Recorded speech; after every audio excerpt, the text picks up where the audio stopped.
Assalamualaikum warahmatullahi wabarakatuh. Untuk kelas 9 ya. Eh, Selamat pagi semuanya. Mohon maaf tadi Ustadz belum sempat membagikan atau meng-share materi tentang prakarya yang hari ini jadwalnya tadi 7:30 sampai 8:30. Oke, hari ini silakan disimak untuk materi prakarya bab 1, yaitu membuat kerajinan dari bahan kayu, bambu, rotan atau tempurung kelapa. Ya. Nah, ini yang pertama dari bahan kayu. Ya, kerajinan kayu itu disebut juga dengan woodcraft atau merupakan produk yang sudah lama ditekuni oleh masyarakat Indonesia. Ya. Kemudian untuk kerajinan ini setiap daerah memiliki motif yang berbeda-beda, ya, terutama pada motif ukir, ya. Kemudian ada ciri khas atau keunikan-keunikan tersendiri di setiap daerah ataupun kota, ya. Kemudian biasanya yang dipakai jenis kayunya dalam kerajinan ini adalah kayu jati, kayu mahoni, pinus, sawo dan lain sebagainya, ya. Karena kayu ini memiliki ya kuat, ya, dalam ini, atau biasanya disebut dengan keras, ya, batang keras. Oke, lanjut. Nah, ini salah satu contoh untuk kerajinan yang medianya yaitu media dari kayu, ya, yaitu ada topeng dan miniatur-miniatur. Ini yang dicontohkan adalah miniatur dari kapal, ya, atau perahu. Ya, ada banyak juga untuk kerajinan kayu, ya, seperti asbak, ya, kemudian alat dapur, ya, atau peralatan dapur.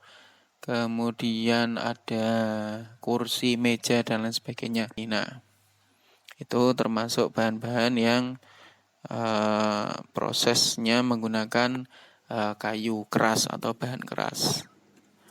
Selanjutnya, yang kedua ini ada bahan dari ranting kayu. Ya, seperti mungkin kalian sudah pernah lihat, ya, banyak digunakan atau dimanfaatkan untuk sebuah kerajinan, ya.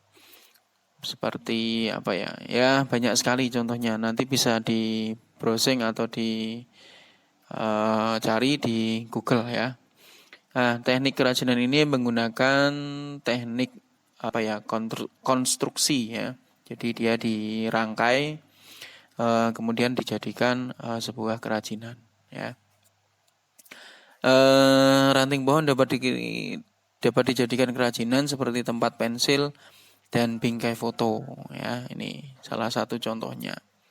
Ya, nanti saat akan membagikan foto ataupun video tentang proses kerajinan dari bahan-bahan ini semuanya. Nah, ini contoh dari ranting-ranting kayu, ya, yang mereka memang disusun sedemikian rupa, ya, sehingga membentuk sebuah kerajinan yang sangat unik ini, ya. Sebenarnya kerajinan ranting kayu ini belum banyak ditekuni, ya, karena biasanya ranting-ranting kayu ini menjadi limbah, ya, menjadi kayu bakar, kemudian belum banyak dimanfaatkan lah, ya. Namun beberapa tahun terakhir, ya, banyak masyarakat ataupun pengrajin kayu yang mempunyai semacam ide atau dimanfaatkan, ya, untuk membuat kerajinan. Kemudian ini bahkan menurut gambar itu ya, ranting kayu bisa dibentuk atau dikonstruksikan menjadi beberapa kursi ya. Itu dari ranting-ranting yang memang sebelumnya tidak dilirik atau tidak dimanfaatkan. Selanjutnya ini bahan bambu ya. Tadi yang pertama bahan kayu, kemudian yang kedua dari ranting-ranting kayu. Ini yang ketiga dari bahan bambu ya. Nah, bambu juga bisa atau juga dapat dijadikan sebuah kerajinan. Tentunya sudah banyak sekali contoh-contoh ataupun bentuk-bentuk yang sudah pernah kalian lihat ya. Nah, apalagi bambu ini memiliki corak ataupun tekstur yang berbeda ya dengan bahan yang lainnya ya. Nah, di sini ada bambu yang memenuhi syarat untuk dijadikan sebuah kerajinan adalah bambu yang tidak terlalu tua dan juga tidak terlalu muda. Dia masih basah, tapi dia juga tidak terlalu muda karena nanti ketika diolah, kalau dia masih belum belum waktunya ya, itu biasanya dia nanti akan mengkerut ya, atau bahasa Jawanya biasanya mimpes ya, karena dia masih terlalu muda ya, berbeda dengan yang sudah siap untuk diolah ya.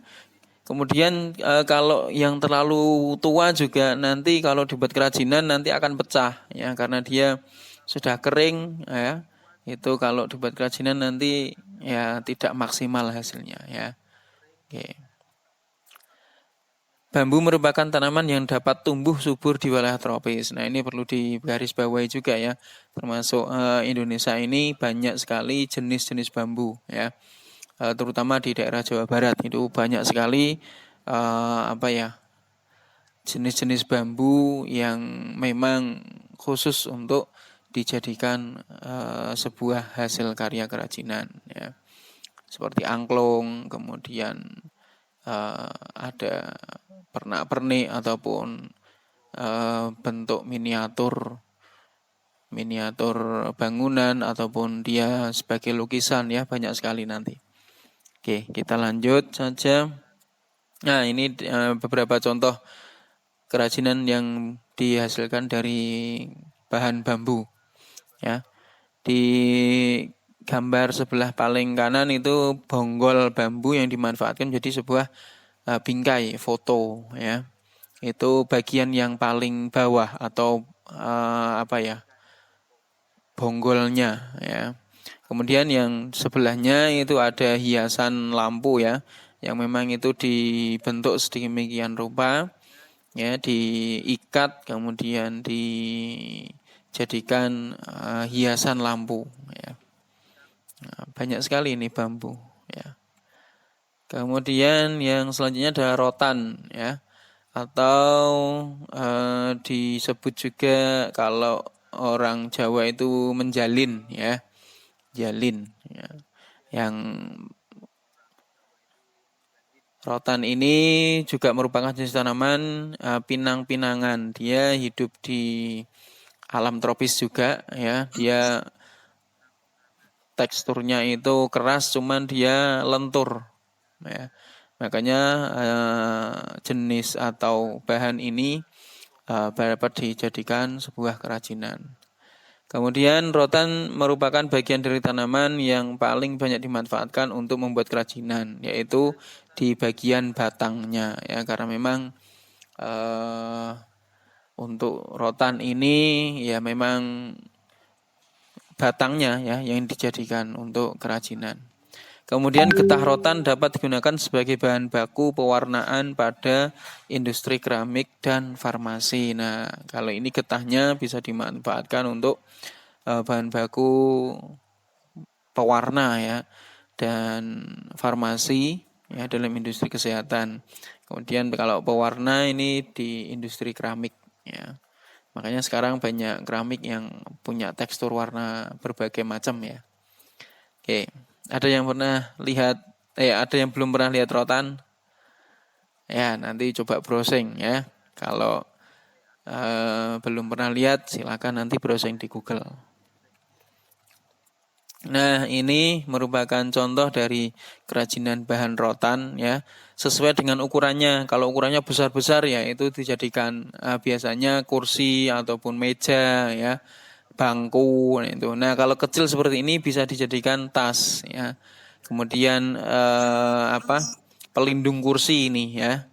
Meskipun kerangkanya dari kayu tapi dia ditutupi atau dilindungi oleh rotan ya yang dianyam sedemikian rupa. Jadi lebih estetik ya kelihatannya. Ya. Oke. Nah, selanjutnya dari bahan tempurung kelapa atau batok kelapa ya yang sering kita sebut batok kelapa. Nah, sama seperti halnya ranting kayu ya. Tempurung kelapa juga masih jarang atau belum dimanfaatkan oleh masyarakat sebagai ini kerajinan ya. Namun beberapa tahun yang lalu ya dimulai ya banyak sekali pengrajin-pengrajin yang memanfaatkan tempurung kelapa atau batok kelapa menjadi sebuah kerajinan ya. Seperti halnya kalau dulu itu masih dibuat ini sendok sayur ya. Kalau bahasa Jawanya iros ya, itu kalau yang saya lihat zaman dahulu, tapi sekarang sudah banyak sekali ya. Ada hiasan, ada celengan, kemudian ada pernak-pernik ataupun bandol kunci ya, itu. Banyak sekali. Coba nanti kita lihat bersama-sama contohnya seperti apa. Nah, ini salah satu contoh ya. Kerajinan yang sudah dibentuk ya dari tempurung atau batok kelapa ya. Bisa dilihat sendiri bagian kanan itu hiasan lampu ya. Jadi sebuah lampu hias ya. Sangat futuristik ya.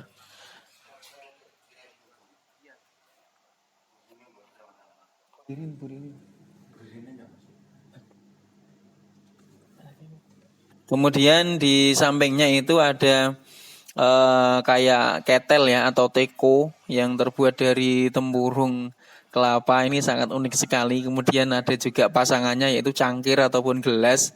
Kemudian di sebelahnya juga ada asbak ya. Nah, ini sangat keren sekali ya. Padahal tempurung kelapa biasanya belum gitu manfaatkan ya. Kalau enggak dibakar ya dibuang gitu kan. Nah, ini ternyata banyak sekali manfaatnya dari buah kelapa ya. Sampai tempurungnya aja dijadikan hiasan bisa ya. Oke.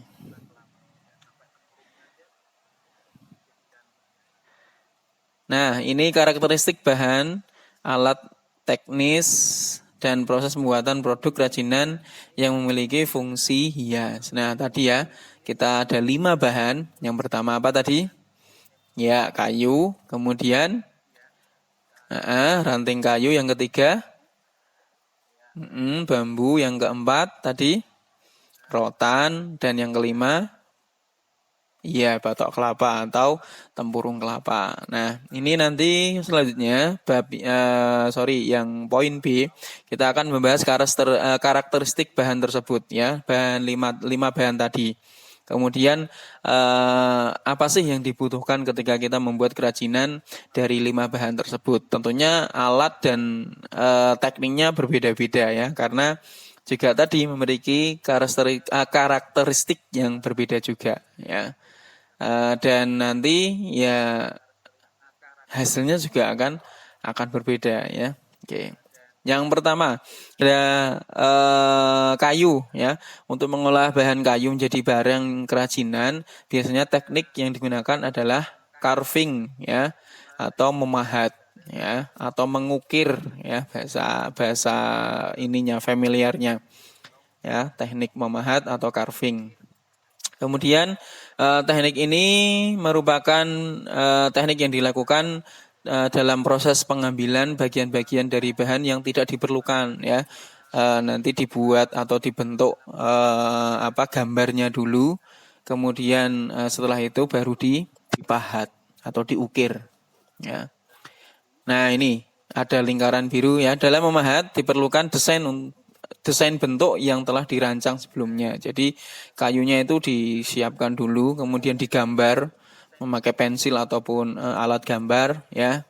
Kemudian baru diukir sesuai dengan kebutuhan. Misalkan motif bunga, ya diukir nanti motif bunga. Yang tidak terpakai atau tidak termasuk dalam desain biasanya itu dibuang atau dihilangkan. Ya. Oke. Nah, ini contohnya. Yang sebelah paling kanan itu masih bahan baku ya, belum diolah dan dia masih bentuk balok-balok ya atau lok kayu ya. Kemudian yang sebelahnya itu sudah diukir ataupun dipahat ya, membentuk apa itu? Semacam kayak apa ya? Tempat senjata itu ya, terbuat dari kayu itu.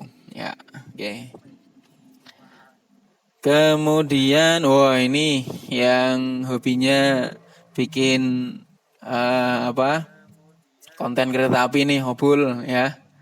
Nah, ini ternyata limbah kayu juga bisa diolah menjadi sebuah miniatur kereta api ya. Oke.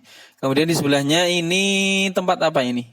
Oh, kayu sisa limbah yang diproduksi menjadi tempat telepon. Nah, kalau tahun kemarin Siva ya yang buat penyangga handphone atau penyangga smartphone itu dari sedotan ya, sedotan boba ice gitu ya. Ya, atau apa itu? Ya, sedotannya warnanya hitam ya, saya masih ingat itu. Nah, oke. Nah, yang kedua yaitu dari bahan bambu ya.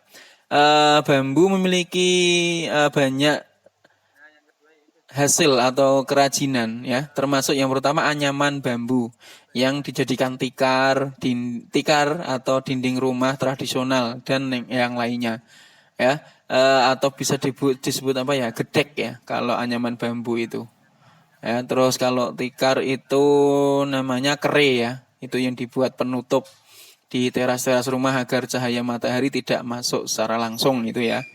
Itu juga dari bambu, nanti bisa digulung ya, ditarik ke atas ya. Kemudian produk seni kerajinan anyaman bambu yang dapat diolah dengan peralatan yang masih sederhana ya. Kalau ini alatnya ya mungkin masih bisa kita jangkau lah untuk alatnya. Seperti gergaji, kemudian tang catut, terus apa ini? Oh, tang catut yang bersungut bundar. Oke. Mungkin untuk mengikat itu ya. Yang perlu dicatat, bambu yang dipilih yaitu bambu yang sudah matang dengan ruas yang panjang. Nah, biasanya ada jenis bambu yang memang ruasnya pendek-pendek. Nah, itu biasanya untuk dibuat kerajinan sangat jarang ya. Mereka memilih yang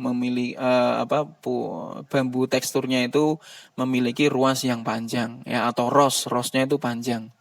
Ya, mereka biasanya yang dipilih. Dan yaitu tadi tidak terlalu tua juga tidak terlalu muda ya, yang pas.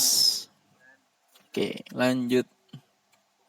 Nah, ini proses membuat kerajinan dari bambu ya. Itu yang ibu-ibu, yang perempuan itu membuat anyaman dari bambu yang dibuat